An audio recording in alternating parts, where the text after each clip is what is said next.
కళని విశ్వేశ్వరరావు తెలుగు రాష్ట్రాలకు సంబంధించినటువంటి రియల్ ఎస్టేట్ వ్యాపారులు చాలామంది దుబాయ్లో పెట్టుబడులు పెట్టారు. అలాగే సమాంతరంగా హైదరాబాద్లో కూడా వెంచర్లు వేశారు. ఓపెన్ ప్లాట్స్ వెంచర్లు వేశారు, గేటెడ్ కమ్యూనిటీస్ని నిర్మించారు, హై రైజెస్ దానికి పోటీ పడ్డారు. ఇవన్నీ చూసాం గత 2 సంవత్సరాల నుంచి. దుబాయ్లో పేరెండికి కన్నట్టు కంపెనీలు పెట్టుబడులు పెట్టాయి. ఇప్పుడు అక్కడ రియల్ ఎస్టేట్ కంప్లీట్గా భూస్థాపితం అయింది. కారణం ఏంటి? ఇరాన్ అమెరికా యుద్ధం కారణంగా. ఈ యుద్ధం నేపథ్యంలో ఇరాన్ దుబాయ్ని కంప్లీట్గా నాశనం చేసింది. దుబాయ్ ఎయిర్పోర్ట్ని కంప్లీట్గా డ్యామేజ్ చేసింది. డ్రోన్స్ పంపించింది, మిజైల్స్ని పంపించింది. ఆ చుట్టుపక్కల ఉండేటువంటి గల్ఫ్ దేశాలు, ఖతార్ లాంటివి, ఒమెన్ లాంటివి, వీటన్నిటి మీద కూడా బాంబులు వేస్తుంది ఇరాన్.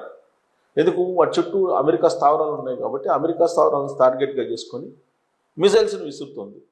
ఆ క్రమంలో పక్కన ఉండేటువంటి రాష్ట్రాల మీద కూడా, దేశాల మీద కూడా పడుతూ ఉన్నాయి మిజైల్స్. ప్రత్యేకించి దుబాయ్ దగ్గరగా ఉంది కాబట్టి ఇరాన్ లక్ష్యానికి దుబాయ్ని వీళ్ళంత వరకు డ్యామేజ్ చేసే ప్రయత్నం చేస్తుంది. ఎందుకంటే దుబాయ్ని బేస్ చేసుకుని అమెరికా అనేక స్థావరాలను ఏర్పాటు చేసుకుంది. ఆ స్థావరాల మీద టార్గెట్ చేస్తుంది. అందుకే కంప్లీట్గా దుబాయ్ ఎయిర్పోర్ట్ని మూసేశారు, బుర్జ్ ఖలీఫాని ఖాళీ చేయించేశారు. దుబాయ్లో అప్రకటిత ఎమర్జెన్సీ లాగా వాతావరణం ఉంది. ఇలాంటి పరిస్థితుల్లో రియల్ ఎస్టేట్ మొత్తం క్లోజ్ అయిపోయింది. అక్కడ దుకాణాలన్నీ మూసేసేసి వచ్చేసారు హైదరాబాద్కి. హైదరాబాద్లో బాగుందా? ఇంతకుముందు హైదరాబాద్లో సంపాదించి దుబాయ్కి తీసుకెళ్లారు సంపద అంతా కూడా. అలాగే అవినీతి సొమ్ము సక్రమంగా కానీ అక్రమంగా కానీ సంపాదించినటువంటి సొమ్ము ఆంధ్రప్రదేశ్లో కానీ తెలంగాణలో కానీ అనేక మంది రియల్ ఎస్టేట్ వ్యాపారులు దుబాయ్లో పెద్ద ఎత్తున పెట్టుబడులు పెట్టారు. ఇప్పుడు అక్కడ పడుకుంది, అక్కడ మార్కెట్ లేదు. కానీ హైదరాబాద్లో మార్కెట్ ఉందంటే హైదరాబాద్లో అసలు మార్కెట్ లేదు. ఇలాంటి పరిస్థితుల్లో సగానికి సగం తెగ నమ్మడానికి సిద్ధమవుతున్నారు. లేదంటే బ్యాంకులకి రుణాలు ఎగ్గొట్టేటువంటి జాబితాలకు వీళ్ళు వెళ్ళిపోయే అవకాశం ఉంది. అప్పుడు ఆ కంపెనీల యొక్క గుడ్ విల్ పడిపోతుంది. అందుకే ఈ మధ్యకాలంలో హైదరాబాద్లో అనేక కంపెనీలు రోడ్డును పడుతున్నాయి. వినియోగదారులు బయటకు వచ్చి ధర్నాలు చేసేటువంటి పరిస్థితికి వచ్చింది. దుబాయ్ ఎఫెక్ట్ మన తెలుగు రాష్ట్రాల్లో తీవ్రంగా కనిపించబోతుంది. ఇప్పుడు నీళ్లు ఎండిపోయినటువంటి చెరువులో చేపలు ఎలా బయటకు వస్తున్నాయో అలా ఒక్కో కంపెనీ బయటకు వస్తూ ఉన్నాయి. ఎందుకు? మొత్తం డ్యామేజ్ దుబాయ్లో జరిగింది.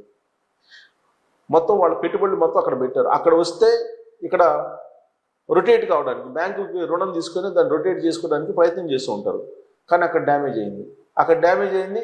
ఇక్కడ లోన్లు కట్టలేనటువంటి పరిస్థితిలో ఉంటారు. వెంచర్లను పూర్తి చేయలేనటువంటి పరిస్థితిలో ఉంటారు. వెంచర్లు కొనేటువంటి వాళ్ళు కూడా లేరు ఇక్కడ.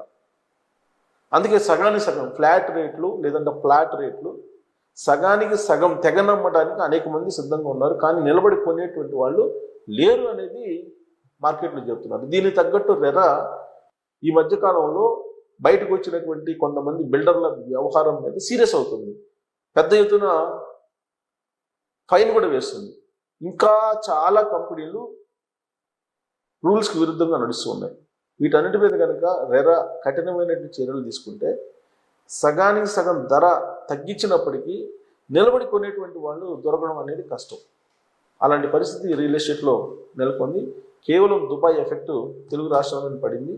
మరి రాబోయే రోజుల్లో ఈ సంక్షోభం నుంచి ఇప్పట్లో కోలుకునే అవకాశం ఉందా అనే దాని మీద మీరు కామెంట్ చేయొచ్చు. Thank you.